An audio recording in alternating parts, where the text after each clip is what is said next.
So the narrative around Hunter Biden from the media has been that he's a wayward son. And he's a sad sack, Hunter Biden. He had a rough childhood, obviously, because his mom died in a car crash and because daddy was always away at work. And so now he's in his 50s and he's just, sort of a derelict. He's a drug user. He's a drug addict. Okay.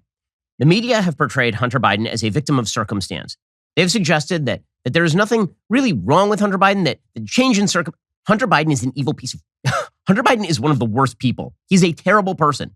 There's a news story that is out from the UK Daily Mail. And the reason this is relevant is not because it implicates Joe Biden in Hunter Biden's perversity. The reason this is important is because it, again, exposes the media for what they are. The media are just propagandizers for the Democratic Party. Hunter Biden is one of the worst people I've ever heard of. I mean, truly, Hunter Biden is a terrible human being. And here's the proof. If there were any other human being remotely near the political world who did the sort of stuff that Hunter Biden has been caught doing, this person would be thrown out on his ear. Meanwhile, Hunter Biden is, visiting the White House and hanging out with Papa. And so the story is from the UK Daily Mail. Hunter Biden threatened one of his cash-strapped young female staffers with withholding her pay if she did not FaceTime him for sex. Shocking texts between the president's son, 52, and his young assistant, who was 29 at the time, show Hunter asking for video sex sessions and sending her cash via Apple Pay after she pled that she was struggling to make rent. So this is a person who actively exploited his own young female employees and made them perform sexual acts for money. This is evil, okay? This is not just a person who's wayward. This is not just a sex addict. This is a bad, evil person. And put aside the fact that he knocked up a woman and then basically abandoned the child when the child has been cut out of the entire Biden family. Hunter Biden is a bad human being. And again, I keep pointing out that he's a bad human being for a reason. And the reason is because in all the media coverage heretofore, you've had books written by Hunter Biden about his own sense of victimhood. You've had entire columns written about how Hunter Biden has been victimized by the Republican press, about how really he's just a sad guy. We should all feel a little bad for Hunter Biden. No, we shouldn't. And if you weren't a Democrat, you wouldn't. If Hunter Biden were literally anyone else other than the president of the United States' son, and he were a prominent public figure, this person would not only be out on his ear, he would be one of the most reviled people in public life. The woman, according to the Daily Mail, worked as an assistant at Hunter's law firm, Owasco, in 2018 and 2019. She's the fourth employee he is known to have had a sexual relationship with. Again, this is Harvey Weinstein kind of stuff, guys. Forcing your employees to do sexual acts with you for money is a form of sexual oppression, obviously. Far be it from me to be the feminist hero here, but you don't have to be to recognize when somebody is oppressing women.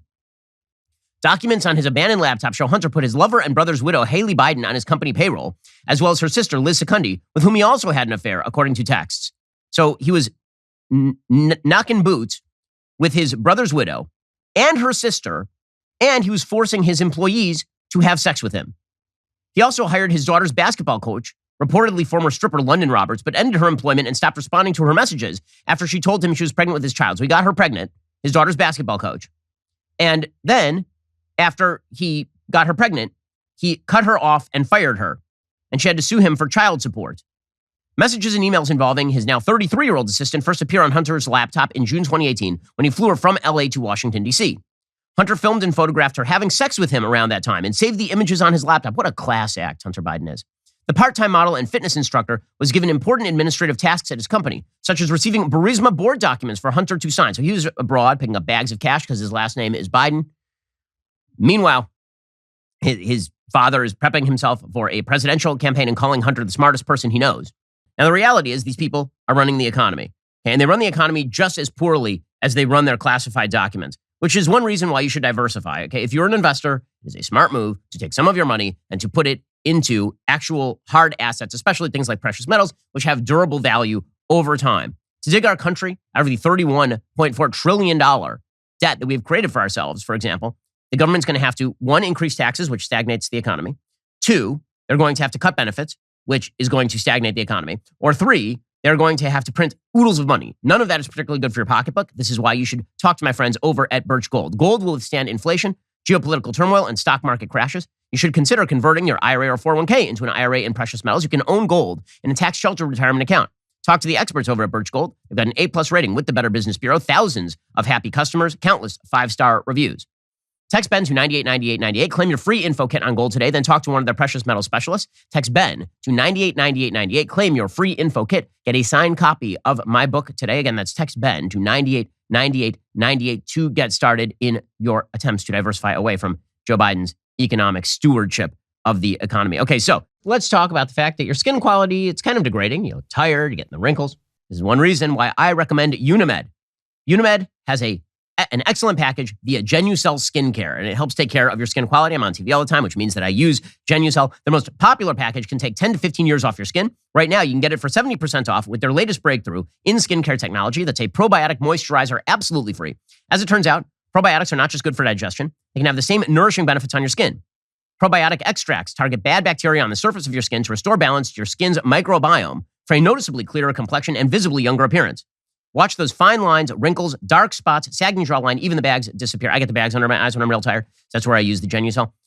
My wife has used it. My mom has used it. I recommend it to everybody. It's great. Go to Genucell.com/Shapiro right now. And for the first time ever, every order from now until Valentine's Day includes a beauty box with 2 luxury gifts, yours free. Order now. You've only got a couple of weeks. That's Genucell, Genucel.com/Shapiro, Genucell.com/Shapiro.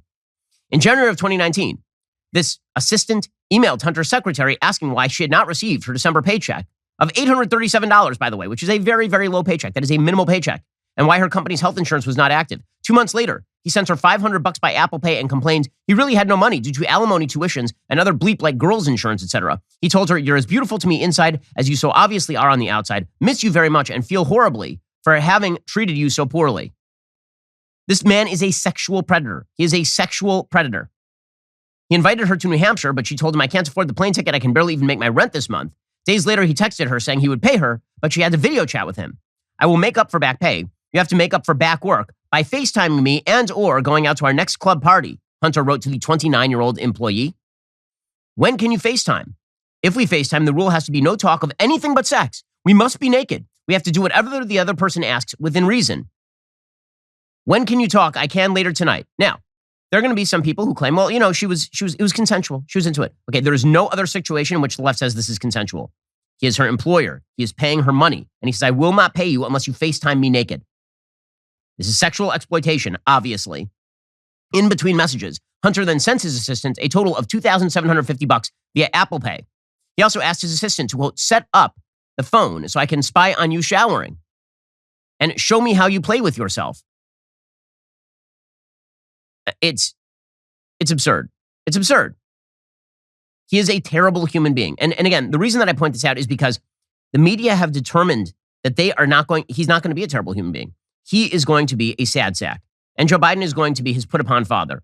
As opposed to the fact that when you subsidize your kid's lifestyle, this part is about Joe. At a certain point, you got to cut off your kid. If your kid is engaging in this sort of stuff, you have to cut off your kid. Hunter Biden was a drug addict. Hunter Biden was a sexual exploiter. He is somebody who is literally paying his own employees to have sex with him on FaceTime, to do phone sex with him. And that was being subsidized with his last name. Now, all of this is part and parcel of a broader media effort to, of course, basically soft serve everything that has to do with the Biden family, going all the way back to 2020, when the Hunter Biden laptop was widely reported as Russian disinformation, despite the fact that it absolutely was not. There was no information that it was. The members of the media knew that it wasn't. They reported that anyway. It's all a part of just softening the image of Joe Biden. Well, now we find out, by the way, that when it comes to the classified documents at the Penn Biden Center for Chinese Grift, the FBI actually did search the offices of the Penn Biden Center for Diplomacy and Global Engagement in mid-November after classified documents were discovered there, according to 2 senior law enforcement officials.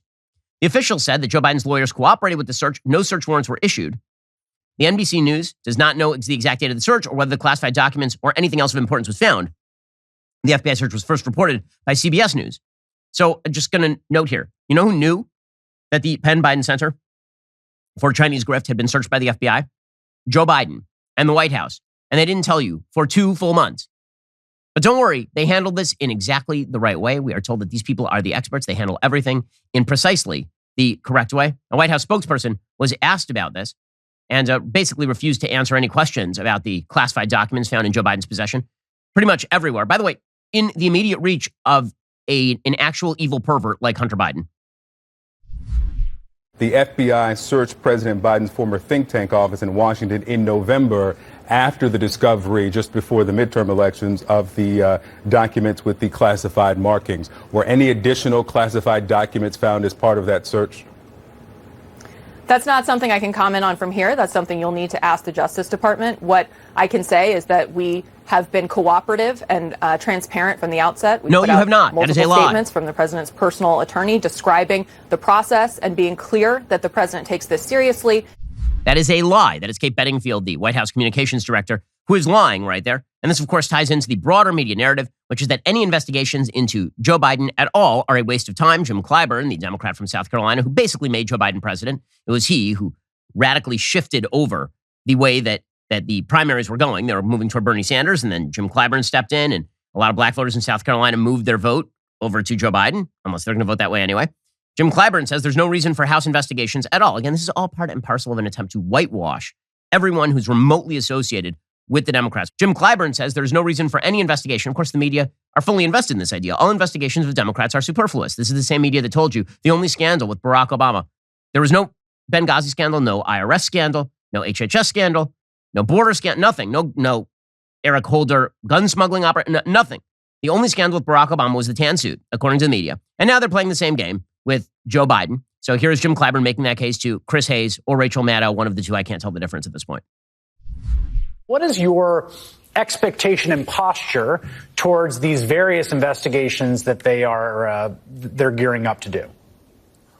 Well, I think they are very, very unnecessary. They are really a waste of time. I think they proved that with Benghazi. We know what the result of that was.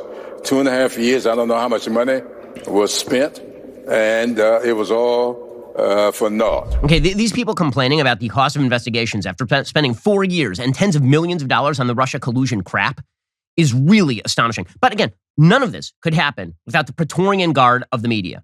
Alrighty, guys. The rest of the show is continuing right now. You're not going to want to miss it.